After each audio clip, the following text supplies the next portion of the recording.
आपको चिंता नहीं करनी। सच्ची बात है, एक बार निश्चिंत होके देखिए ना, प्रभु के भरोसे में होके तो देखिए ना।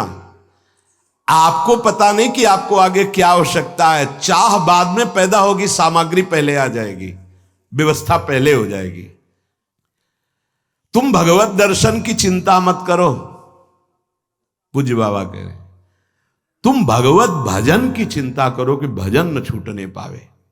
यही जीवन में लक्ष्य रहा है और यही ग्रंथ बाल्यावस्था से हमारा आदर्श रहा है, जिसको आप सुन रहे हैं। घर में हो या रास्ते में हो या बाहर हो, एकांत में हो या समाज में हो, कहीं भी यदि तुम हो, तुम्हारा स्नेह आराध्य देव से लगा रहे, यही तुम्हारी साधना है। हम बार बार उनका स्मरण करते हैं, उनके चरणों की वंदना करते हैं। पूज्य स्वामी श्री सुरेशानंद जी महाराज तरी गंगा के किनारे, वो नैमिषारण्य की मंडली कुछ दिन साथ रहे, तो मंडली के सहित गए। ये दो चीजें यदि ना हो तो भजन बहुत जल्दी परिपक्व हो जाए, कामना और दम्भ। तो आप कहेंगे बिना कामना की जीवन कैसा? जब आप कामना नहीं करेंगे तो आपके इष्ट अपने आप व्यवस्था करेंगे। भगवान कह रहे ना, योगक्षेमम बाम्यम, आपको चिंता नहीं करनी। सच्ची बात है, एक बार निश्चिंत होके देखिए ना, प्रभु के भरोसे में होके तो देखिए ना। आपको पता नहीं कि आपको आगे क्या आवश्यकता है। चाह बाद में पैदा होगी, सामग्री पहले आ जाएगी, व्यवस्था पहले हो जाएगी। पर उपासक भरोसेमंद हृदय वाला हो ना, दृढ़ भरोसा हृदय में हो कि मुझे कामना नहीं करनी। देखेंगे कैसी परिस्थिति आती है, प्रभु देखेंगे। दूसरा दम्भ, जो अंदर है नहीं वो नहीं करना चाहिए। जैसे चार लोग दर्शन करने के लिए आ रहे, वैसे तो ऐसे बैठे थे, ये दम्भ कहा जाएगा। आप क्यों संभले? यदि संभले बैठे होते तो संभले होते। दर्शन करने आ रहे हैं, बोल ये क्यों किया, क्यों किया? अगर ऐसे ही बैठे होते तो ऐसे बैठे होते, जैसे थे वैसे ही, कोई नाटक नहीं, दम्भ नहीं। अरे माला लो जल्दी, माला गए से माला डाल के बैठ गए। कोई भी बनावटी, कोई भी दिखावटीपना साधक के जीवन में नहीं हो। बाबा बहुत उच्च कोटि के महापुरुष। प्रारंभ में साधक को ये दो बाधाएं ज्यादा सताती हैं। साधक को पहले तो सब बाधाएं बाधाएं, जब साधना में चला तो दो बाधाएं, एक कामना किसी सिद्धि आदि की, और या एक दंभ दिखाने आदि का। महापुरुषों का जीवन बड़ा निरपेक्ष पाया गया। हम बार बार उनका स्मरण करते हैं, उनके चरणों की वंदना करते हैं। पूज्य स्वामी श्री सुरेशानंद जी महाराज तरी गंगा के किनारे, वो नैमिषारण्य की मंडली कुछ दिन साथ रहे, तो मंडली के सहित गए। और इतने आनंदित, दिगंबर रहते थे। जब कोई माता बहन आ जाती थी तो एक अचला ऐसे डाल लेते थे, ऐसे बस। पूरा प्रकृति का वार खुले शरीर से सहते। धन्य है ऐसे महापुरुष। मतलब हृदय आनंदित हो जाता है उनका स्मरण करके।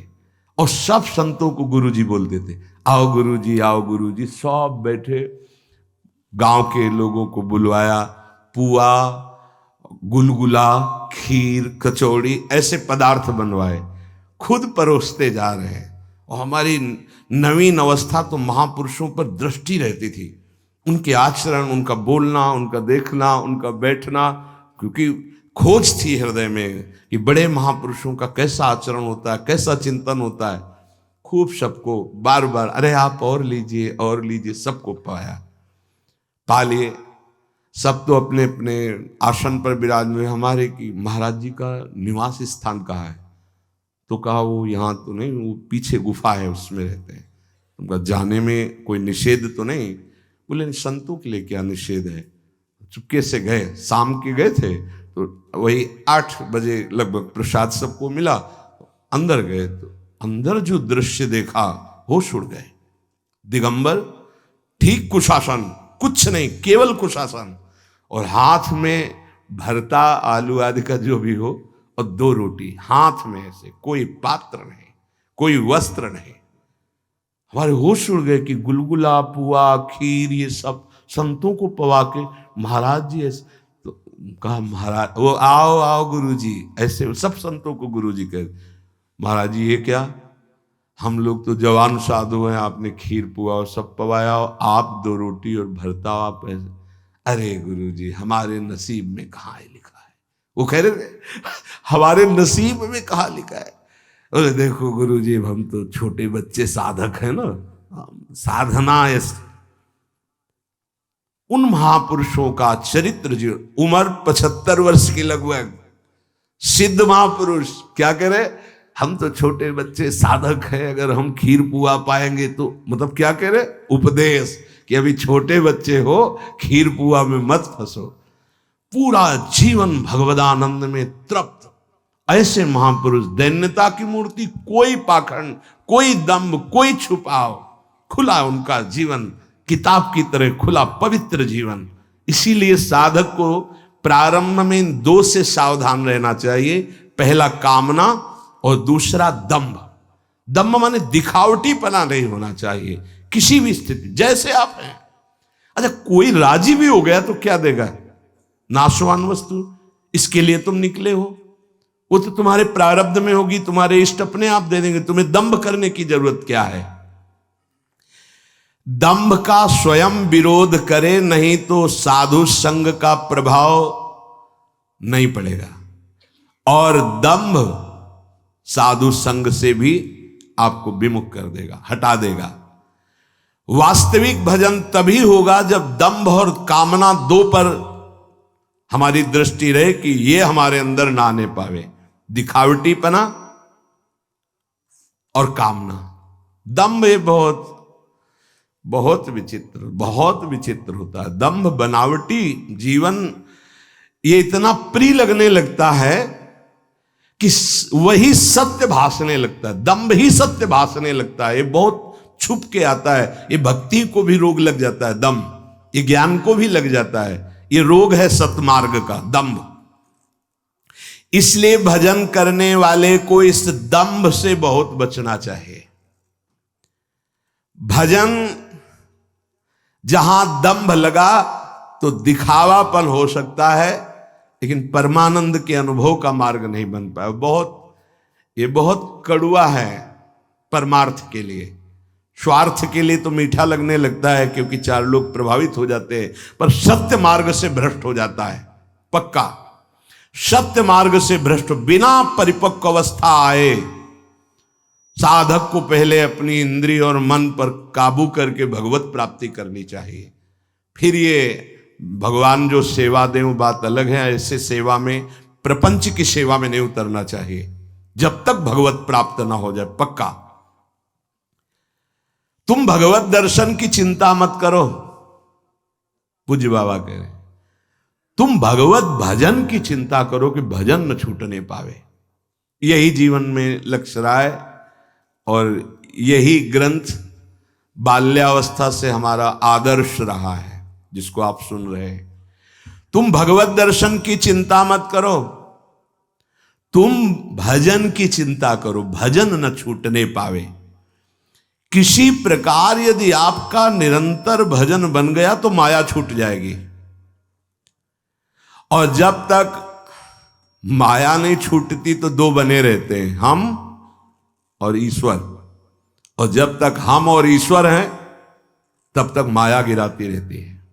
हम और ईश्वर अपनी ही सुदिना रही एक रहे नंदलाल, अपनी ही सुदिना रही एक रहे नंदलाल। भक्ति और एक सर्वम खलमिदम ब्रह्म ने नानास्ति किंचन, एको ब्रह्म द्वितीयो नास्ति ज्ञान।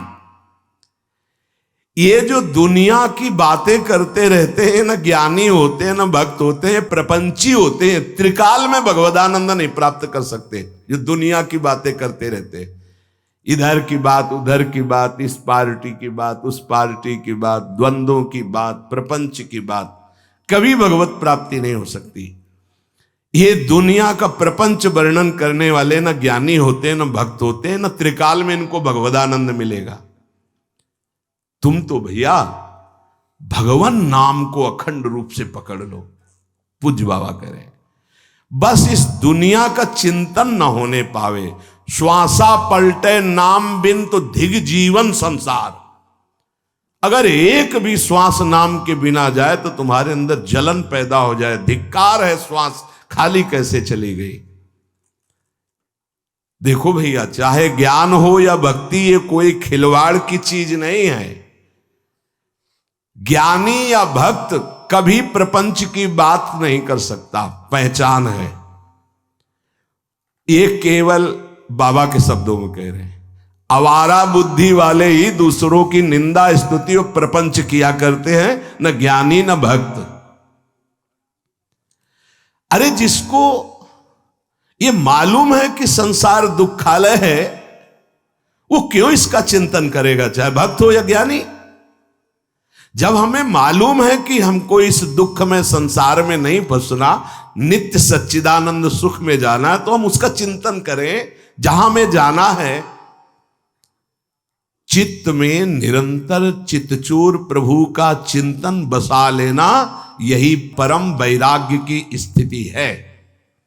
घर में बाहर पंथ में कहूं रहे यह देह, तुलसी सीताराम सो लाग्यो रहे स्नेह।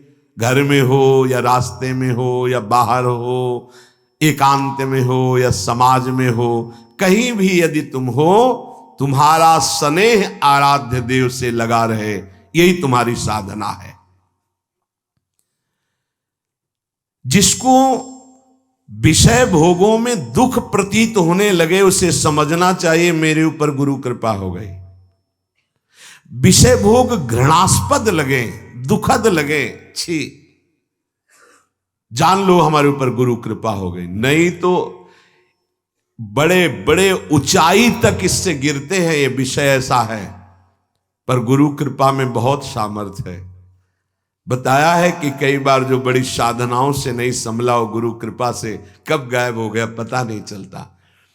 जिसको विषय में घृणा पैदा हो जाए, ऐसा जैसे कोई उल्टी कर दे, भमन कर दे तो छी, ऐसे ही हर इंद्री के विषयों में कोई रुचि न रह जाए। जैसे उस महापुरुष की अभी वार्ता की, हाथ में ऐसे क्या जीवन आनंद।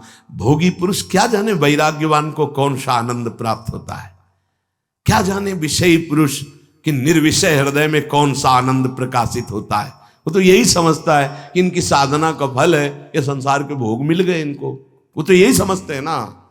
उनको ही पता थोड़ी है कि निर्विषय हृदय का आनंद क्या होता है। ये भोग थोड़ी होते हैं, नाना प्रकार का ये वैभव नहीं होता। ये तो पापियों के पास भी है, अगर साधु को मिल गया तो कौन सी बड़ी बात। ये नाना प्रकार के भोग वैभव कितना है, ये कितना होगा। अरे भाई, असंख्यों रुपया है लोगों के पास, खूब नाना प्रकार के भोग सामग्री, लेकिन भजन नहीं है। का भजन का ये फल होता है, जिनको ना राम से मतलब, ना हरि से मतलब, ना कृष्ण से मतलब, रात दिन भोग भोगते हैं संसार के, उनके पास इतना वैभव कि उनको हिसाब लगाने के लिए मुनीम रखना पड़ता है। क्या यही भजन का फल है? क्या यही जीवन भर की तपस्या का ये फल है जो पापियों के पास भी है? नहीं।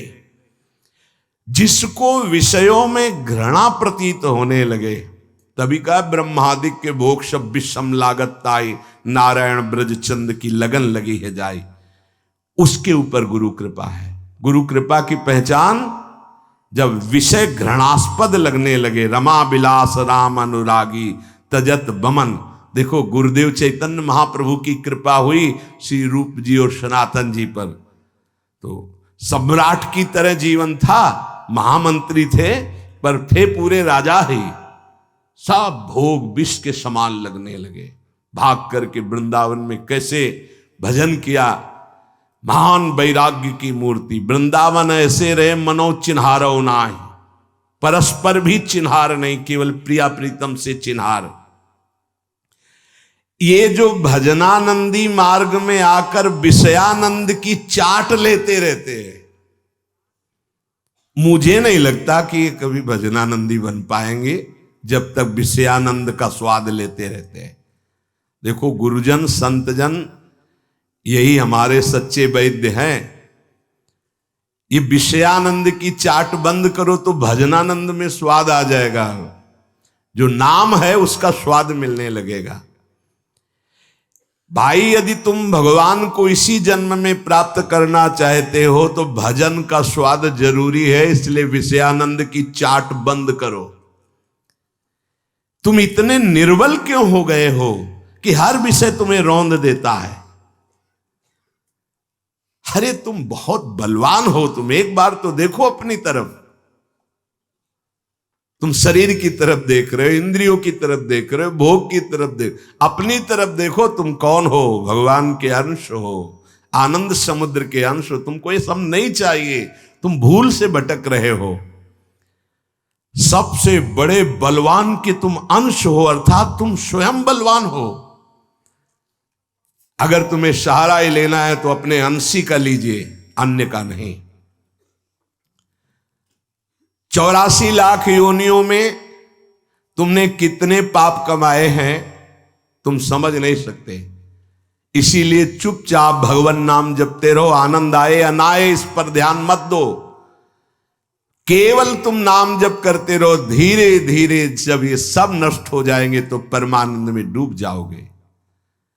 प्रभु के चिंतन में इतना बल है कि अभय पदवी स्वाभाविक हृदय में प्रकाशित हो जाती है।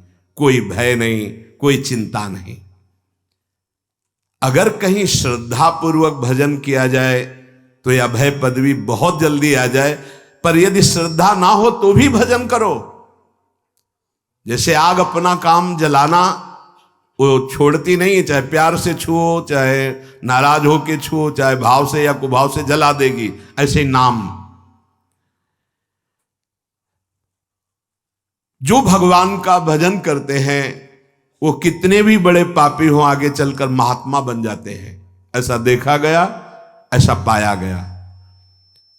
पापात्मा पुरुष की यद्यपि भजन में प्रवृत्ति नहीं होती, पर यदि महात्माओं का संग हो जाए तो पापात्मा भी महात्मा बन जाता है।